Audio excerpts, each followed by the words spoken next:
Hello दोस्तों, आपके इस वीडियो में स्वागत है। मेरा नाम रतन गुप्ता और आप इस चैनल श्याम ऑनलाइन क्लासेस पर आप सभी का स्वागत है। और आप लोग लाइक शेयर कमेंट नहीं कर रहे हैं, नहीं आप सब्सक्राइब चैनल को कर रहे हैं। प्लीज ये सब्सक्राइब चैनल को जरूर करें। और ऐसे ही वीडियो देखने के लिए हम 11th और 12th दोनों पढ़ाते हैं। अभी पिछली वीडियो में हम लोग आर्टिकल पढ़े हैं, पर इस वीडियो में हम दो टाइप पढ़ाएंगे। आर्टिकल इंग्लिश ग्रामर भी चलेगा, हमारा ऑर्गेनिक क्लास चलेगा, ऑर्गेनिक केमिस्ट्री क्लास 11 12 का दिन बहुत बेहतरीन। अगर तैयारी करनी है तो इस चैनल को लाइक और सब्सक्राइब जरूर करें। चलिए आज हम लोग क्या पढ़ेंगे? Organic chemistry, organic organic chemistry, कार्बनिक यौगिक, कार्बनिक यौगिक। कार्बनिक यौगिक में क्या पढ़ना है? ये ऑर्गेनिक शब्द या कार्बनिक शब्द, इसका क्यों पढ़ा? तो कार्बनिक शब्द इसकी कहानी में हम जानेंगे। ये किसी न किसी सजीव सजीव स्रोत से मिलता है, किसी न किसी सजीव स्रोत से, जो प्रत्यक्ष या अप्रत्यक्ष किसी न किसी सजीव स्रोत से प्राप्त होता है, उसी को हम ऑर्गेनिक कहते हैं। इसीलिए ये लैटिन वर्ड ऑर्गेनिजम्स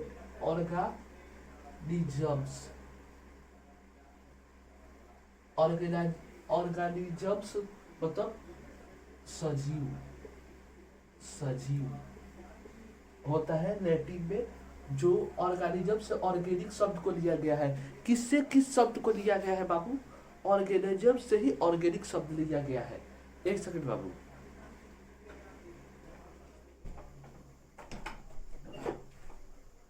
यहां तक क्लियर है? अब आ गए वापस। तो यहां तक सभी क्लियर है? ऑर्गेनिज्म शब्द से ऑर्गेनिक शब्द, ऑर्गेनिज्म से ही ऑर्गेनिक को लिया गया है। और कार्बनिक नाम क्यों लिया गया है? तो प्राप्त होता है ना, तो इसके अंदर मान लीजिए ऑर्गेनिक सामान है, कोई कोई पदार्थ है, ऑर्गेनिक पदार्थ है, कोई ऑर्गेनिक पदार्थ है।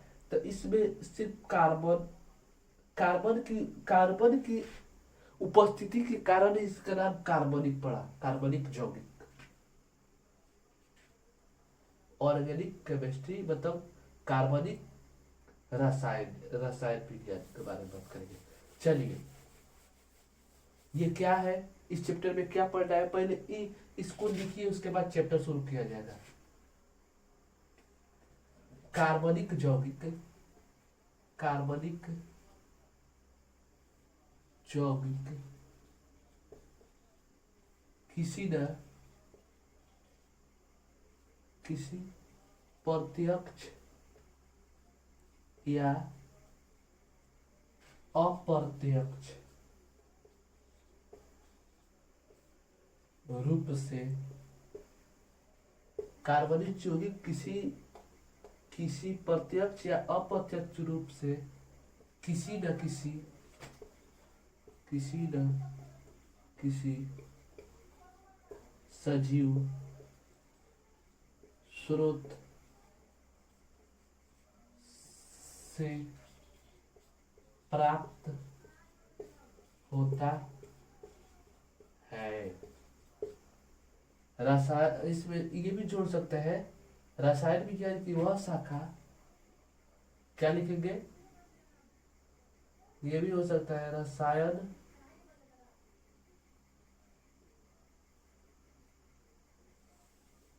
ये भी डाल देते हैं बाबू, विज्ञान की वह शाखा जिसके अंतर्गत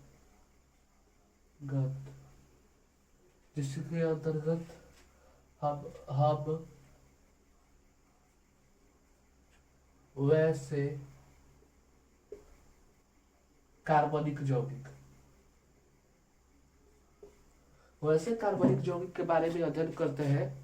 वैसे कार्बनिक यौगिक के वैसे कार्बनिक यौगिक के बारे में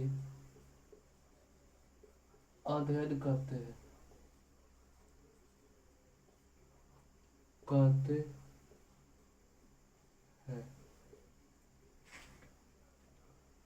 अब लोग चैप्टर के स्टार्ट करेंगे, कार्बनिक रसायन की संक्षिप्त इतिहास।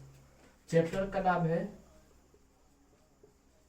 चैप्टर नेम बेसिक है बाबू, बेसिक। केमिस्ट्री पढ़ने से पहले ये चैप्टर पढ़ा जाता है। और हम बनाए हैं कि कार्बनिक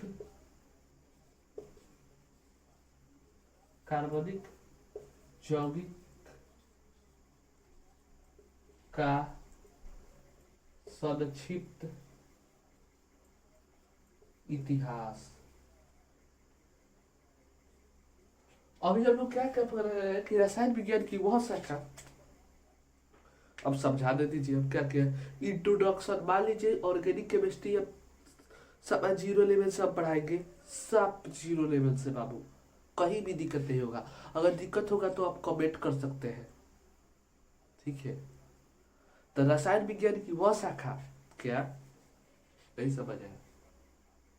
रसायन विज्ञान की वह शाखा, रसायन विज्ञान की वह शाखा, रसायन विज्ञान की वह शाखा जिसके अंतर्गत हम वैसे कार्बनिक यौगिक के बारे में अध्ययन करते हैं जो प्रत्यक्ष या अप्रत्यक्ष रूप से किसी न किसी सजीव स्रोत से प्राप्त होते हैं। उसे को हम कहते हैं, क्या कहते हैं?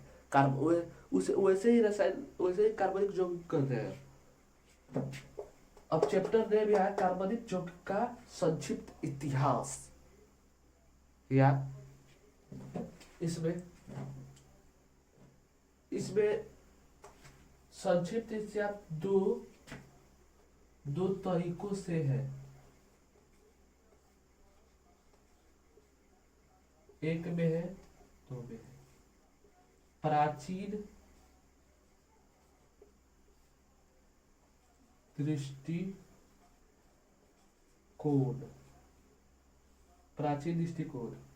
क्या? दो तरीकों से संक्षिप्त इतिहास, दो तरीकों से है। प्राचीन दृष्टिकोण और आधुनिक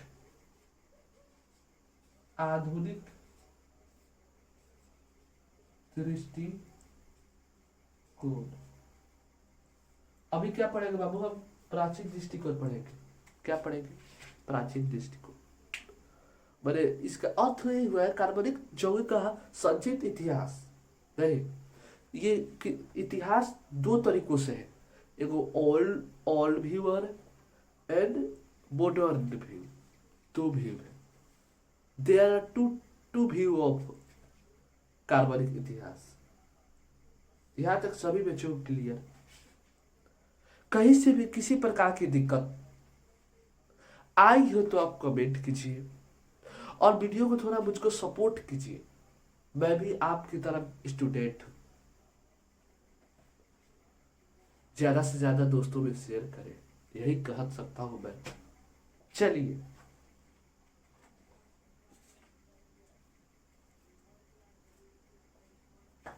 ठीक है, यहां तक सभी बच्चे लिख लिए होंगे। आगे बढ़ते हैं।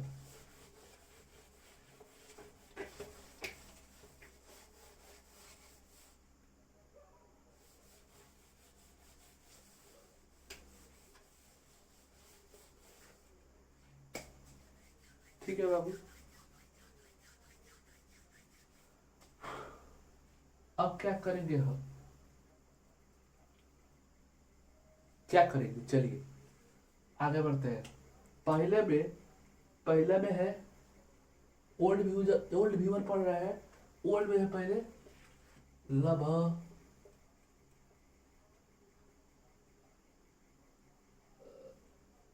लभवाज का दृष्टिकोण ओल्ड में है। पहले पढ़ लीजिए। 1785 में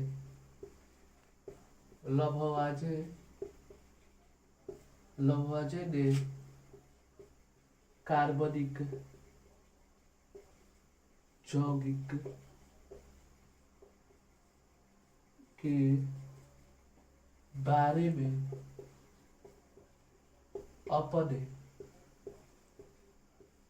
कुछ विचार विचार प्रस्तुत प्रस्तुत किए। उन्होंने उन्होंने बताया कि उन्होंने बताया कि कार्बनिक यौगिक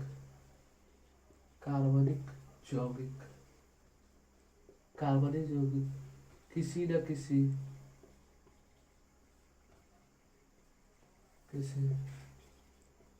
सजीव स्रोत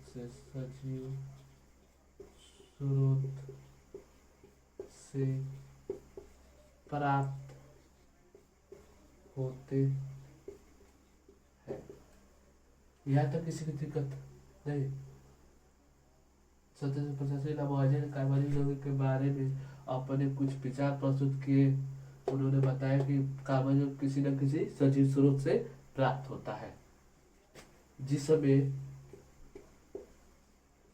उपस्थित होता है उपस्थित तत्व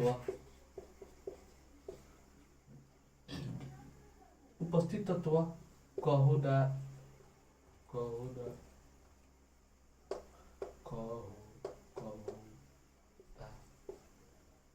यस, और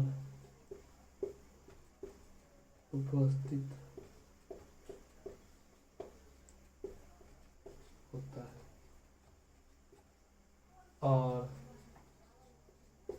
कार्बन तथा हाइड्रोजन की मात्रा अधिक होती है।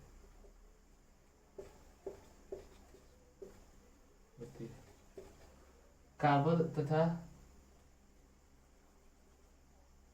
आवश्यकता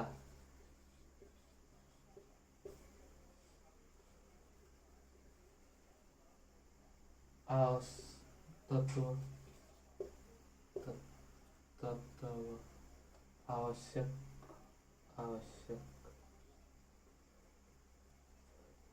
होती है। उपस्थित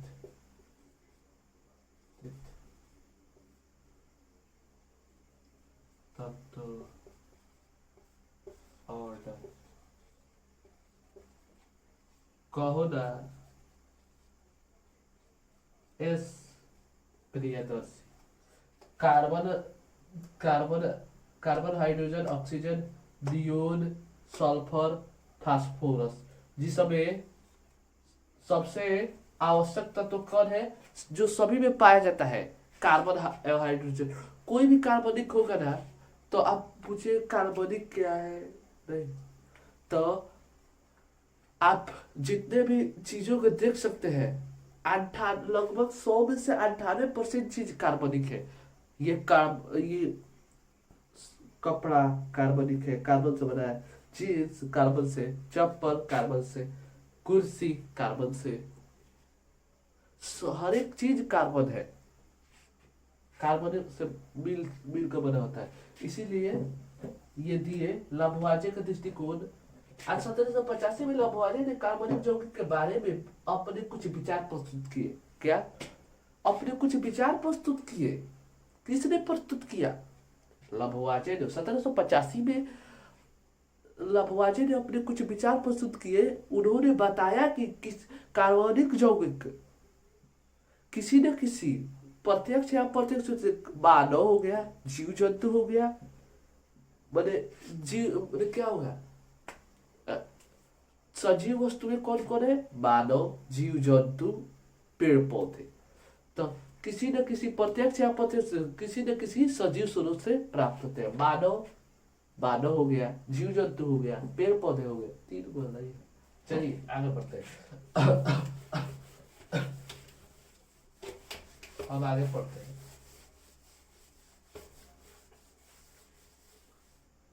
यहाँ तक सभी बच्चों क्लियर है। चलिए आगे बढ़ते हैं।